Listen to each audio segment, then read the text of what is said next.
vlastne sme už mali toho dosť na Slovensku, otvorili sa hranice a sme si hovorili, že prečo nie vyskúšať zarobiť viacej peniazy, že prečo si hovoríme, že sa nám páči Slovensko. Chodil som boli, keď ma to jednoducho prestalo baviť, lebo naozaj tí ľudia sa zmenili, ale vlastne išlo to o tom istom. Same shit, different name.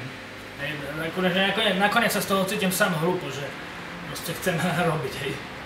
Bolo to veľmi ťažké, boli sme na dne, ale postavili sme sa. Išiel som do Teska a naozaj som mal ako 6 zeby v ruke.